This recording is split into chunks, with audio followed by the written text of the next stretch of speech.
la bonne nouvelle à la femme déjà. Il ne faut pas t'inquiéter pour cet enfant, il va grandir, il sera même en train d'aider son père. Ça veut dire que c'est cet enfant-là, si Ibrahim n'est pas là demain, il est comme le premier fils d'Ibrahim et il va continuer le travail qu'Ibrahim est en train de faire. Subhanallah. Voyez-vous? Malgré que vous êtes séparés, toi et ton mari, si tu es déjà dans la main de Dieu, c'est fini. Et c'est ce que la femme a compris.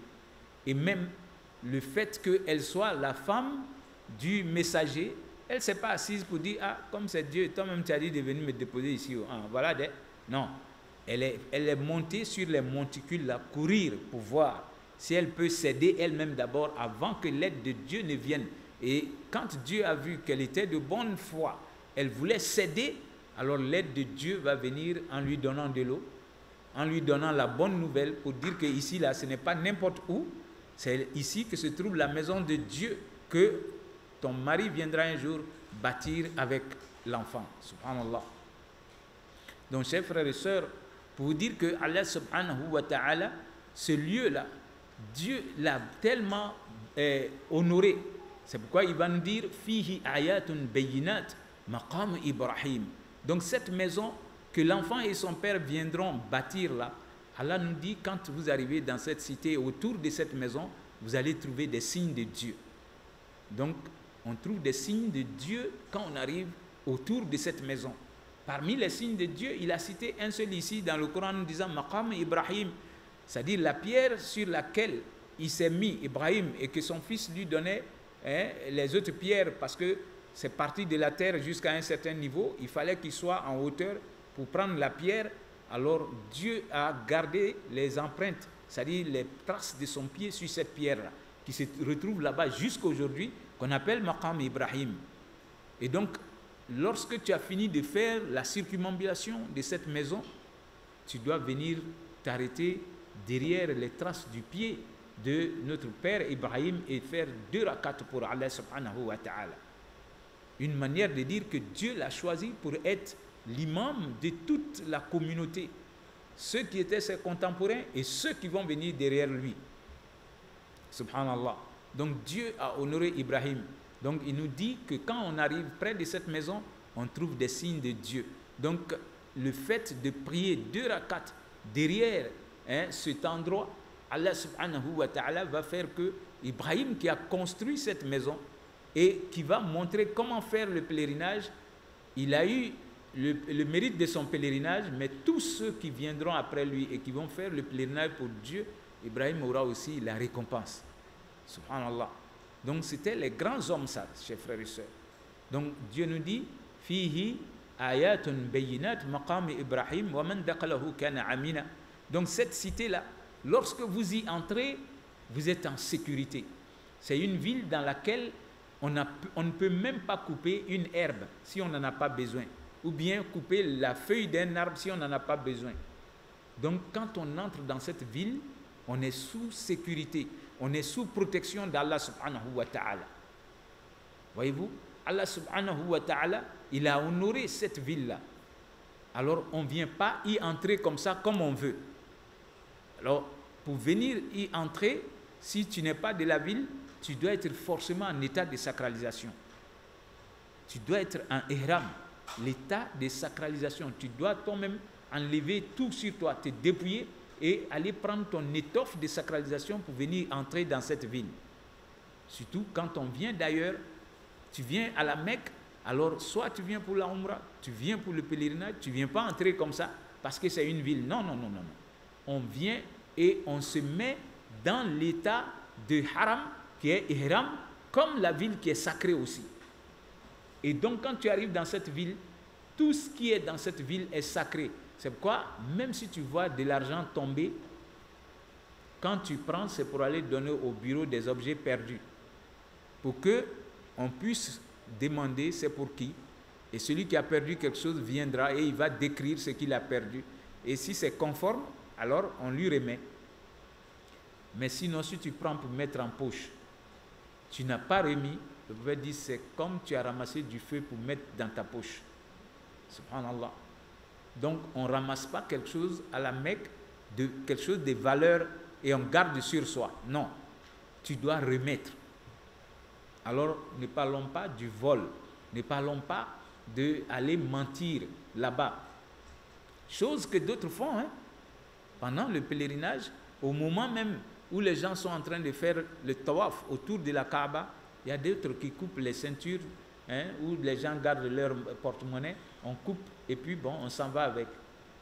Donc toi, tu prends ton avion pour aller chercher palabra à Dieu. Voilà. Parce que Dieu dit, si vous faites des péchés ailleurs, c'est ici, il faut venir repentant. Et si vous repentissez, moi j'accepte votre repentir quand je lis dans votre cœur qu'il est sincère, je vous pardonne. Donc, on peut pécher partout sur terre et on vient à la Mecque pour se faire pardonner. Mais si toi tu laisses ailleurs, c'est là-bas que tu t'en vas voler, c'est là-bas que tu t'en vas mentir sur les gens.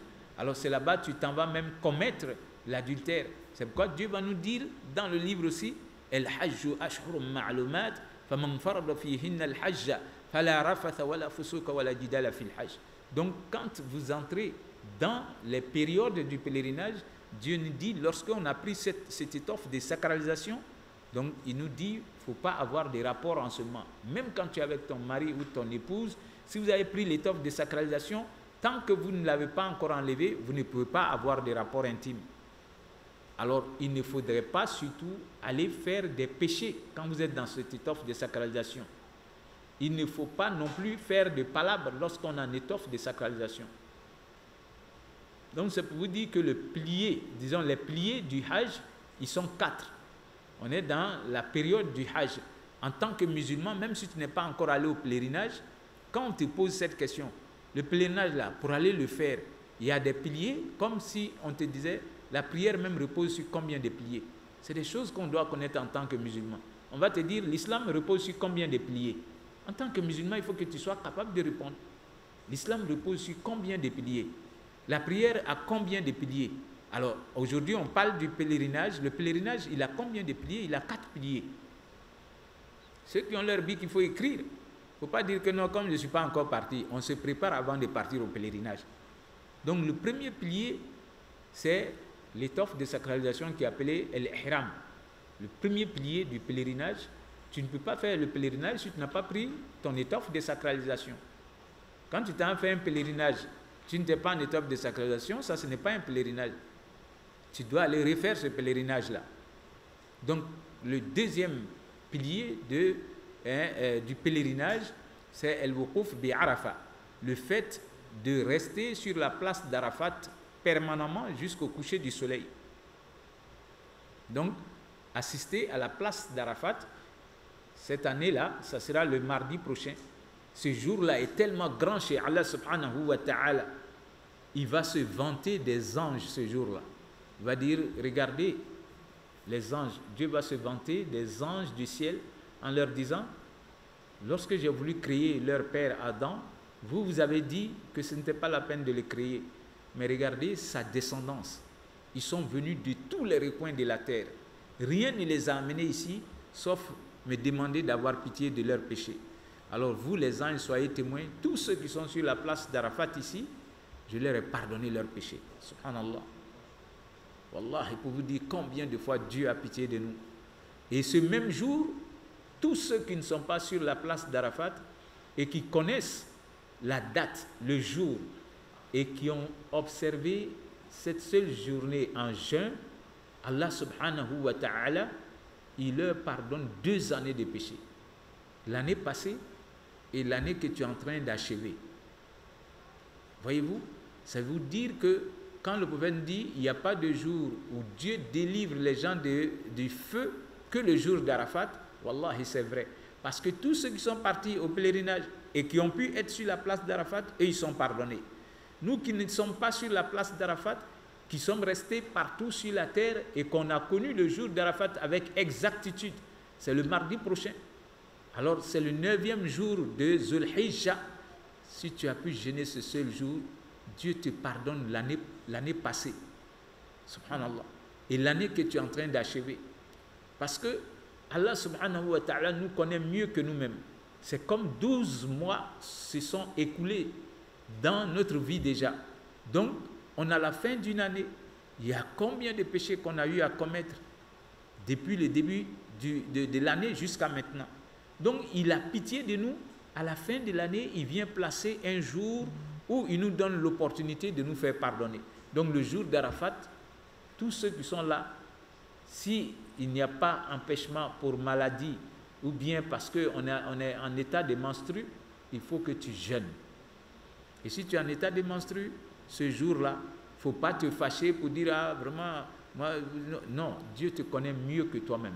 C'est ton cœur, il va regarder en tant que femme. Dieu connaît ce qui est caché dans ton cœur.